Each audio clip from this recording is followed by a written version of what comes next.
In a way, the Two Towers, I suppose, culminates with the sequence that is the battle for Helm's Deep. You must lead the people to Helm's Deep. By order of the king, the city must empty. They retreat from Edoras into Helm's Deep and are attacked by thousands and thousands of Uruk-hai. And it's a big heroic battle at Helm's Deep.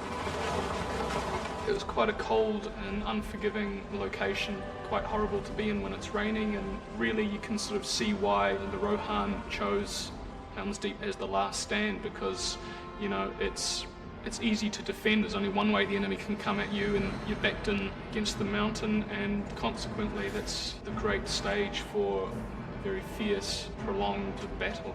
This place was built for this purpose. This is where we've always gone, and we've always beaten our enemies because we've worn them down.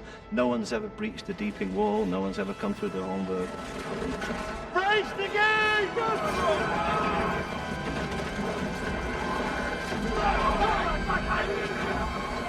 We use every trick we have to stage that battle. 3, 2, 1, action! In the process of Helm's Deep itself, shooting that for months, night shoots, just constant hardship. The stunt guys gave everything. It was the most amazing experience I've ever had as far as working with a team. Helm's Deep, which was 3.5 months night shoots, that was the maker and breaker of certain people. I actually remember this one great moment where we were shooting. It was like 2 in the morning, and the Uruk-hai extras were standing out in the cold. And you know, here we'd been shooting for weeks and weeks and weeks, and to get through the night, while they were waiting for the cameras to roll, they just started singing songs.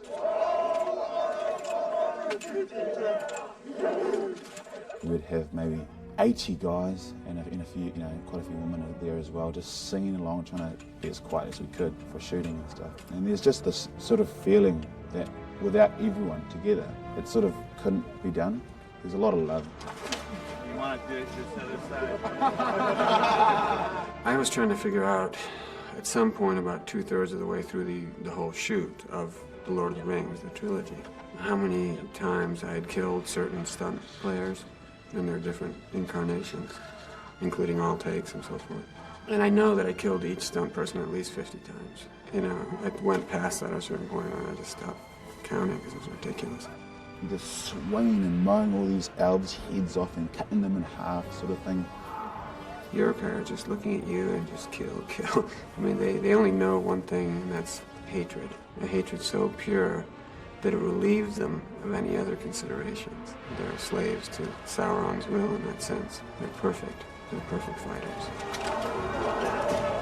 It's a climactic moment, you know, for the Fellowship and for Middle-earth, but what is really telling is how it is fought, how people pull together against really overwhelming odds, and, you know, that makes for exciting storytelling.